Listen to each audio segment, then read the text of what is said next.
Olá, boa tarde. Sejam bem-vindos ao nosso painel FRTB, Dados, Riscos e Tecnologia no Novo Modelo de Capital. Para conversar com a gente sobre esse tema, temos aqui a Ingrid, nossa assessora técnica de riscos da Febraban, e o Fábio, economista na consultoria Induxus. Hoje, nós vamos discutir as evoluções das fases e previsão para as últimas etapas da estrutura e os impactos causados para a futura tokenização. Então, para começar esse bate-papo, para a gente entender um pouquinho mais desse novo modelo, a Ingrid vai nos apresentar aqui os desafios e como foi a estruturação da primeira e da segunda fase. Por favor, Ingrid. Bem, boa tarde a todos. Primeiramente, eu gostaria de agradecer aqui à Febraban Educação por me convidar para a gente participar desse debate de um tema tão relevante para o mercado financeiro nacional. E hoje nós vamos estar aqui falando sobre o Fundamental Review for Trading Book, né? O FRTB, ou também como foi intitulado pelo Brasil, o risco de mercado das exposições da carteira de negociação. Esse é um tema muito importante porque o porquê dessa mudança. A gente teve a crise em 2008 e nessa crise observou-se que os modelos que eram utilizados, primeiro, eles eram falhos e eles não eram tão sensíveis ao risco como eles achavam que deveriam ser. Então, na sua construção, isso foi uma construção que levou um longo período. Eu não vou aqui falar todo ele, mas a sua conclusão desde 2008, a norma final saiu em 2019. Quando o comitê ele deu a sua documentação final e estabeleceu o Fundamental Review que visava corrigir essas dificuldades, essas falhas no modelo que levaram à crise, né? No Brasil, o Banco Central ele resolveu adotar o FRTB baseado em 3 fases. Mas antes de eu falar das 4 fases, eu gostaria de destacar o que foi assim, os 3 principais pilares que o comitê utilizou para poder fazer a construção. Um dos grandes problemas observados era a não divisão clara entre os produtos da carteira Banking e da carteira Trading. Então, em outras palavras, agora a gente tem fronteiras bem definidas entre uma carteira e outra, para evitar transferências de riscos entre uma e outra. O segundo ponto é com relação à sensibilidade do modelo padronizado. Antigamente a gente tinha um modelo padronizado que ele não era tão sensível ao risco como hoje ele foi estabelecido. E por fim, havia uma grande dificuldade uma disparidade entre os modelos internos e os modelos padronizados. Então, com isso, você, além da metodologia do modelo interno, ele ser mais robusto, ele também agora tem que ser mais bem definido, as suas aprovações são muito mais parrudas e você tem um controle muito maior de como ele está performando durante a sua utilização. Então, eu achava bem interessante a gente destacar esses principais pilares na sua construção. Então, aqui para o Brasil, como o Banco Central adotou em 4 fases, devido ao modelo ele fazer uma mudança na estrutura do negócio das instituições, ele achou mais interessante fazer um faseamento para com que as instituições elas conseguissem fazer uma implementação de uma forma que fosse mais suave. Não fosse um impacto tão grande, porque, principalmente na parte que o Fábio vai falar, a gente tem uma quebra de paradigmas muito grande, né? Então, para que assim, esse impacto não fosse tão grande, o Banco Central resolveu fazer essas em 4 fases. Quais foram elas? A primeira foi Fronteira e Governança, a segunda foi o Default Risk Charge, que é o DRC, que é o risco de crédito para os instrumentos da carteira Trading. A terceira fase é da padronizada e a 4ª fase é a parte de modelos internos. Na primeira fase, ela já já foi implementada em 2023. A gente teve, como eu já mencionei, a gente tinha esse problema com relação às carteiras, Trading Bank, você tinha uma arbitragem, então eu poderia estar com um instrumento que, embora a sua finalidade fosse de uma carteira, se ele fosse alocar menos capital numa outra, ele tinha essa mudança, né? Então o comitê ele colocou isso bem forte e o Banco Central estabeleceu isso através da 111. E a 111, falando resumidamente, o que ela fez? Ela fez critérios de classificação, então hoje você tem listas específicas para você poder saber que instrumento que ele vai estar entrando numa carteira e noutra. E assim, desvios de listas, agora o controle ficou muito maior. É necessário que tenha uma aprovação não só da alta administração, mas do próprio regulador. Então, assim, você não pode mais ficar fazendo essa transição para fazer uma menor alocação de capital. O segundo ponto, que é muito importante também com relação a essa fase, é qual é a finalidade, né? Então agora você tem essa finalidade bem estabelecida. E por último, você também, você não pode, alguns instrumentos, já é claro que você vai ter que usar numa determinada carteira. Vou dar um exemplo, as opções. As opções, ela já tem a sua carteira pré-definida e você não pode pedir um desvio de lista, né? Então eu acho que isso daqui é um ponto, assim, bem relevante desse item. Outro ponto que eu vou falar bem rápido é com relação às mesas. Hoje, na sua estruturação de mesas, elas têm que ser bem definidas a sua governança, quais são os limites que vão estar norteando ele, né? Então, assim, a alta administração tem que saber qual é o mandato, inclusive quais funcionários que vão estar ligados nessa mesa, né? Então, você vê, assim, uma clara definição de controles e de uma governança com relação a essas mesas. E em alguns casos você tem mesas específicas, por exemplo, modelos internos, você tem que ter modelos específicos. Outro item que a gente tem com relação à transferência interna de riscos. Você tem que ter essa mesa e ela tem que ser aprovada pelo Banco Central, né? Então, assim, dessa primeira fase, o que a gente pode colocar do grande desafio? Você tem que fazer toda uma estrutura de controle, e nesse controle envolve não só políticas, como também dados, informações, né? Então eu acho que esse daqui foi o grande desafio da primeira fase. A segunda fase, com relação ao DRC, ele tem, novamente, a gente volta com essa questão da divisão de carteiras, e aí quando você implementou ele em 24, em 1º de julho, você, com a 313, o que ele fez? Instrumentos que estão na carteira Banking, eles seguem a 229, que é a regra de crédito que vai tratar sobre isso. Com relação aos instrumentos da carteira Trading, aí você segue a 313. Então aqui você tem aqui também novamente essa grande delimitação, né, na questão da alocação de cálculo do risco. Aqui você tem até uma alocação maior, né, eu acho que assim, o principal desafio foi você conseguir pegar essa questão do jump to default, né? Então você tem que alocar mais capital para ter uma maior sensibilidade do seu spread de risco de crédito, né? Uma coisa que não tinha antigamente. Então eu diria que isso daqui também é um grande desafio. O Banco Central, para tentar suavizar, ele fez uma implementação faseada, baseada na complexidade das instituições, né? Instituições grandes S1 e S2, elas têm o modelo full, instituições do S3 têm um modelo simplificado e instituições do S4, elas simplesmente vão poder adotar a 229. Então, eu diria que também que o grande desafio aqui nessa implementação é que agora você vai ter que ter informações de setor, então você tem uma volumetria de informações que você não tinha antigamente. Então, assim, esse seria o grande desafio da segunda fase, que já foi implementada. Mas aí, o maior desafio, eu vou deixar aqui para o Fábio. Muito obrigada, Ingrid.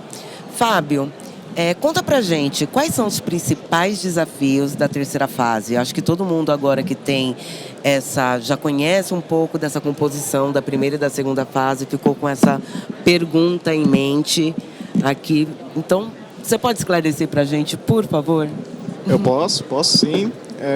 Só antes de eu prosseguir, eu gostaria de perguntar aqui só para sentir mesmo, quem está aqui assistindo a gente? Quem aqui é da área de TI, por favor? Perfeito. As 6 pessoas. E quem aqui é da área de capital, risco, a forma que vocês chamam? Muito bem. Por que eu estou querendo fazer esse apontamento? Porque daqui para frente vocês vão ter que se conversar e dialogar muito mais, tá? Diretamente, tá? E por quê? Bom, porque como a Ingrid muito bem trouxe, as últimas fases elas trouxeram consigo cada vez mais desafios tecnológicos. Se a instituição não tinha mesa, por exemplo, já é uma validação a mais. Criar a mesa Bank, criar a mesa Trading, a IRT. Algumas instituições já vão ter algumas mesas, então, sem maiores problemas, mas outras não. Aí você tem a 229. Agora, para alocar crédito, você vai ter 350 FPR diferentes por operação. Então, já é uma quantidade de informação qualitativa imensa necessária só para fazer uma alocação da carteira de crédito banking ótima. Então, muito dado, né? E aí a gente tem a 470. Bom, o que é a 470? A resolução 470, ela vai entrar em vigor em 2027, vai pegar as instituições do S1 ao S3, tá? E ela é a reformulação do EMPAD, que vai ser consigo o DDR, né? Os documentos em relação ao risco de mercado da carteira trading. Como é que ela é feita? São 3 grandes grupos de cálculo. O delta, aplicado para a carteira toda, que é basicamente a derivada numérica primeira, que vai me dar a sensibilidade do preço dos meus ativos, tudo bem? Aí a gente tem o risco de curvatura, que é como se fosse uma derivada segunda, onde eu estou pegando o meu risco de convexidade das minhas operações da carteira trading. E o Vega, que é mais específico para opções, tá? Então, ele vai me dar uma outra sensibilidade dada a volatilidade das minhas opções. E aí, o que não entrar nesses, a gente vai colocar no RRAO, que é para tipos exóticos. Tudo isso vai ser executado para 7 subparcelas novas, que a gente vai ter substituindo as antigas. O JER vai substituir o juro 1, 2, 3, 4, né? A gente vai ter o COM ainda, o Equity vai substituir o ACS, a gente vai ter alguns novos que a gente conheceu lá no DRC, que é o não securitização, NSEC, securitização, SEC, carteira de correlação CTP. Então, algumas parcelas novas, algumas antigas repaginadas. Mas qual a dificuldade do cálculo? Hoje, o cálculo mais complexo que a gente tem na carteira trading é o juro 1, que tem uma matriz de correlação ali. No RWA 100, todas elas vão ter matriz de correlação e mais de uma. Só no JER, se você ter dólar e real, ou seja, eu tenho um prefixado e um cupom de dólar, já é 9 matrizes. Por quê? Porque é a matriz para correlacionar tudo que eu tenho em real, tudo que eu tenho em dólar, então 2 matrizes. Aí eu choco as matrizes de correlação, 6 matrizes. Aí eu correlaciono as correlações, 9. E eu vou fazer isso para todas as minhas subparcelas, tá? Então, em termos de necessidade computacional de cálculo, a gente já está olhando no mínimo para 7 vezes o que a gente calcula hoje, tá? Então vamos lá, se a sua instituição está levando lá 1 hora para fazer o DDR, depende do tamanho da carteira, tá? Cada um. Mas vai, 1 hora. Agora vai ser 7 horas. Se é mais que isso, pode subir mais. Então preparem-se, porque a gente vai precisar de mais banco de dados e necessidade computacional, tá? Quem que vai resolver isso para a nossa área de risco? É a TI. Beleza. E esse é o maior desafio? Ainda não. Porque para eu alocar capital no FRTB, eu preciso de mais informações que eu precisaria hoje. Então hoje, eu vou fazer um juro 1. Eu preciso de um fluxo, uma marcação a mercado, fator de risco, E o vencimento? Tá bom. Aí eu faço tudo. No DRC, não é DRC não, desculpa. No RWA100 não. No RWA100 eu vou precisar de rating externo, senioridade, tranche, setor, spreads, dependendo da operação. Eu vou precisar de muitos outros dados qualitativos para mim poder fazer a minha ponderação, tá? O que isso significa? Isso significa uma maior interoperabilidade. Por quê? Porque eu preciso saber como que eu vou ponderar essa operação. Então eu preciso pegar dos legados do meu banco, sabe-se quantos legados tem, cada instituição financeira tem um jeito de fazer, então não sabe-se quantos legados, mas eu vou precisar de vários dados internos. Aí dependendo dos sistemas internos não tem padronização, então já é outro desafio. E eu vou precisar de dados externos. E aí a gente sabe que problema de dado no Brasil é complexo. Por quê? Eu faço uma API de busca para pegar o meu dado lá, aí muda o layout do site. O CSV vira JSON. Eu era uma planilha, agora é um PDF. Não é? Aí vai mudando, o dado deixa de existir, não é mais divulgado. Então são todos grandes problemas de não ter padronização no Brasil e uma necessidade de interoperabilidade muito alta. Então o que eu estou tentando dizer para vocês é, não é um desafio só da área de capital, o que está vindo por aí, porque para mim conseguir fazer isso, eu vou precisar da minha área de tecnologia diretamente comigo para conseguir repassar, olha, eu vou precisar desse dado, eu vou precisar desse dado. E eu vou calcular isso todo santo dia, porque é DDR, gente. Eu envio todo dia para o Banco Central. Então, é um desafio muito grande, a gente tem 2 anos para se preparar. Tem 2 anos, e esses 2 anos é bom já antever o que está vindo. Tá? E é um futuro que veio para ficar. Enquanto a gente está agora preocupado em implementar isso, o Comitê de Basileia já soltou um spoiler, tá? De como vai ser tratado os tokenizados. Tem um documento chamado SO60, vocês podem procurar se quiser, que vai dizer basicamente o seguinte. Vamos dizer que eu tenho lá um blockchain, mas é um tokenizado de uma operação qualquer. Eu tenho um prefixado tokenizado. Se ele tiver todas as características muito similares a um tokenizado convencional, a uma operação convencional, vamos supor uma pré-tokenizada, tá? Tem um prefixado tokenizado. Eu vou tratar como se fosse hoje, vai ser no juro 1. Se é igual, vai igual. Drex vai ter correlação com o real, vai ser tratado com risco igual. Então, para tratamento de risco, a gente não vai dar risco diferente para tokenizados, exceto as coins. Aí vai vir uma 8ª subparcela, conhecida como BIT, que aí é para o nosso Bitcoin, Dogecoin, as coins em geral, essas outras, né? Previsão de ponderador de 100% de alocação de capital. Então, para cada R$1 que eu tiver nessas coins, eu vou alocar R$1. Tá? Então, o que eu estou tentando repassar é que a 470, por mais complexa em termos de cálculo que seja, eu creio que realmente o desafio final é essa questão da interoperabilidade. Eu vou precisar de muitos dados, tá, gente? Só para vocês terem uma noção, no equity, se eu comprar um índice que tem menos de 250 bilhões de reais, salvo engano, tá? Eu tenho que explodir o índice, como se fosse um fundo de investimento, para coletar isso. Então são muitos desafios. Inclusive, né, a gente vai aprofundar esses desafios, porque em breve, junto à Febraban, a gente vai estar lançando um curso específico de RWA100, onde a gente vai entrar no operacional, no laboratório, para ver no dia a dia, na prática, como é que eu faço para sair esse cálculo, para gerar ele. E a gente pode aprofundar muito mais, porque não tem 10 minutos como eu repassar para vocês tudo, tá?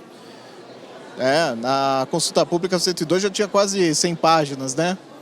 Tá bem melhor escrito do que o MAR 21, tá? Tá bem melhor escrito do que a versão de Basileia. Então, espero que eu tenha conseguido repassar para vocês um pouco do desafio que está chegando, tá bom, gente? Agradeço muito a atenção de todos, muito obrigado, tá? Muito obrigada, Fábio, muito obrigada, Ingrid. Estão todos convidados, tá? Em breve haverá o lançamento do laboratório FRTB. Vai ter um foco aqui na terceira fase, vai ser algo muito mais prático do que conceitual. Lógico, traremos o conceito, mas vai ser um local de ambiente seguro onde vocês podem aplicar esse conhecimento na prática. Tá? Aguardem nas nossas redes, ali no nosso site, Febraban Educação, será divulgado e eu espero encontrar todos vocês por lá. Muito obrigada Fábio, obrigada Ingrid por essa troca. Antes de finalizar, gostaria de saber se alguém tem alguma dúvida aqui para questionar os nossos painelistas sobre o que vocês acabaram de ouvir ou se tem alguma dúvida sobre o que está por vir também.